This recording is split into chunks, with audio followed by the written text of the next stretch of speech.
एउटा युट्युब च्यानलमा धेरै भ्युज र क्लिक पाउन युट्युब थम्बनेल पनि उत्तिकै राम्रो हुनुपर्छ।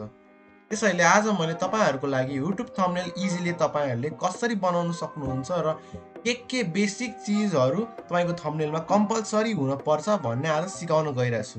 त्यसैले भिडियोलाई अन्त्यसम्म हेरिदिनु होला। लाइक, सब्सक्राइब र सेयर गर्न नबिर्सिनु होला र नबिर्सिकन बेल आइकनमा पनि क्लिक गर्नुहोस् होला। अन्त पहिलो स्टेपमा हामी canva.com भन्ने एउटा वेबसाइट खोल्नेछौँ।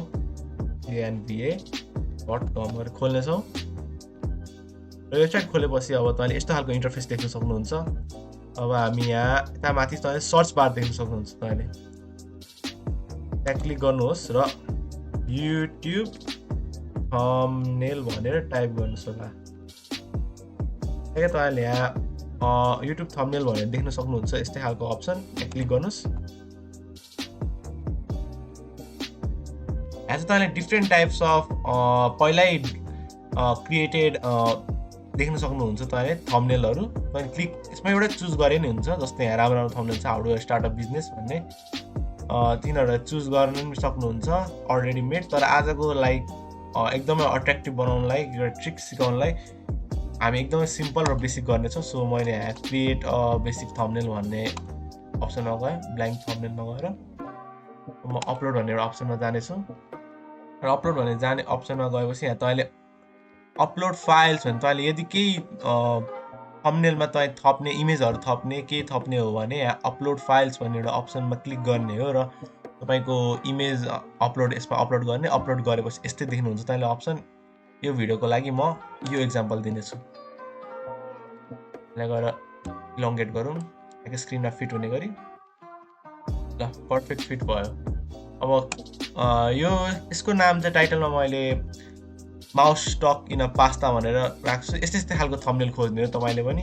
एकदमै लाइक ठ्याक्कै हेर्दै अनौठो छ यो चाहिँ, त्यसैले मैले यो चुज गरेँ। अब के गरौँ भन्नाले अब यसलाई अब तपाईँले एडिट गर्ने हो। एडिट चाहिँ कसरी गर्ने भन्दाले ठ्याक्कै तपाईँले मेन इमेजलाई फोकस गर्ने। जस्तै यो देख्न सक्नुभएको छ, यसको लागि चाहिँ यो mouse stuck in a pasta हो। ठ्याक्कै यसलाई चाहिँ म के गर्छु भने एउटा गोलो लगाइदिन्छु। अब यहाँ जानुहोस्, एलिमेन्ट्स भन्ने अप्सन देख्न सक्नुहुन्छ, ठ्याक्कै अपलोडको माथि छ। यहाँ गएर सर्कल थिच्नुहोस्। सर्कल क्लिक गरेपछि अब इन्टर गर्नुहोस्। इन्टर गरेपछि अब तपाईँले अल त यहाँ भइहाल्यो, तर ग्राफिक्समा जानुहोस्। ग्राफिक्स नै खोज्न आँट्ने भने यो सक्नुहुन्छ। यस्तो खालको देख्न सक्नुहुन्छ, तर यो चाहिँ युज नगर्नु होला। यो जिआइएफ हो, तपाईँको इमेज फर्मबाट जिआइएफ फर्ममा जान्छ। त्यसैले म यो व्हाइट कलरको चुज गर्छु र अझै तपाईँलाई यो रेड कलर राम्रो देख्छ जस्तो लाग्यो मलाई चाहिँ। त्यसैले म के गर्छु भने क्यानभामा भेरियस खालको अप्सन छ, तपाईँले क्रोप फ्लिप सबै गर्न सक्नुहुन्छ।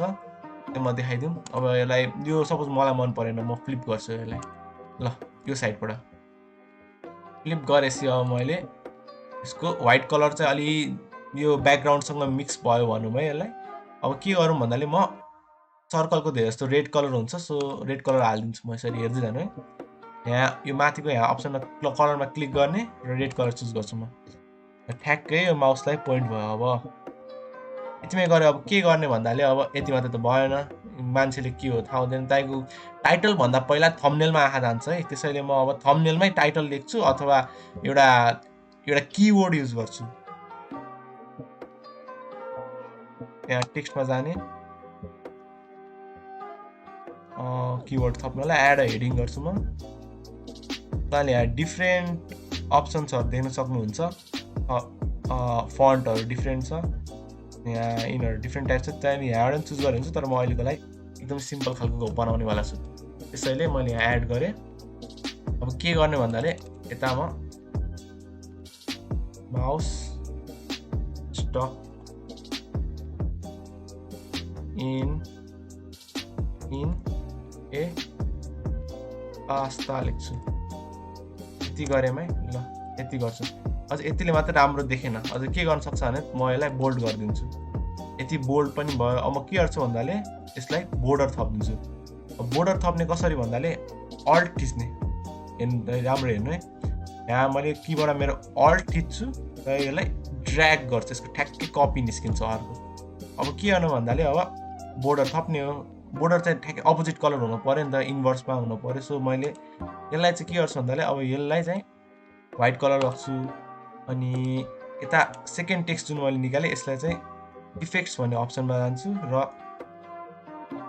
यहाँ डिफ्रेन्ट इफेक्ट्स देख्न सक्नुहुन्छ र यसलाई हलो चुज गर्छु हलो मतलब ब्ल्याङ्क आउट के गर्छु भन्दा ठ्याक्कै टेक्स्टलाई माथि लगेर यता हालिदिनेवाला छु ल यतिमै भएपछि तपाईँको टेक्स्ट एकदमै पप आउट भइसक्यो यतिमै पप आउट भएपछि भ्युअरले पनि ठ्याक्कै तपाईँले टेक्स्ट पनि पढ्छ अझै के गर्न सक्नुहुन्छ भने साइज बढाउनुहोस् साइज बढाइदिउँ ल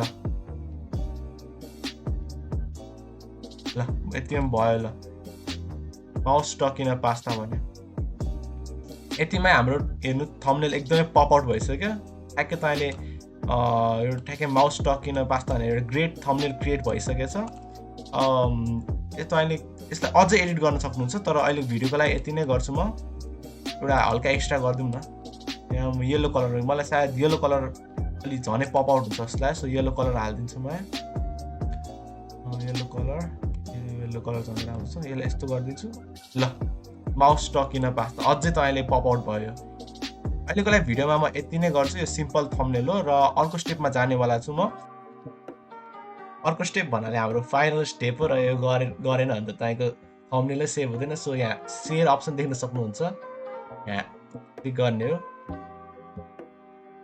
यहाँ क्लिक गरेपछि अब तपाईँले यहाँ डाउनलोड अप्सन देख्नुहुन्छ यहाँ पनि क्लिक गर्ने हो तपाईँले कस्तो फर्मेटमा चाहियो अब जेपिजी अप्सन भयो पिएनजी भयो पिडिएफ भयो तपाईँले जुन अप्सन चाहिन्छ सिलेक्ट गर्ने हो र डाउनलोड गर्ने हो अहिलेको लागि म जेपिजीमा डाउनलोड गर्छु डाउनलोड र यति गरेमै हाम्रो यो माउस टक इन पास्ता भन्ने थम्बनेल पनि रेडी भइसकेछ र यतिमै हाम्रो सिम्पल थम्बनेल आजको लागि भिडियो सकियो र भिडियोलाई म लास्टमा यो चिज भन्न चाहन्छु कि च्यानललाई लाइक सब्सक्राइब र बेल आइकनमा क्लिक गर्न चाहिँ नबिर्सिदिनु होला यो भर्खर ग्रोइङ च्यानल हो सो सपोर्ट गरिदिनु होला यति भनेर म भिडियोलाई एन्ड गर्न चाहन्छु thank you bye bye see you all letter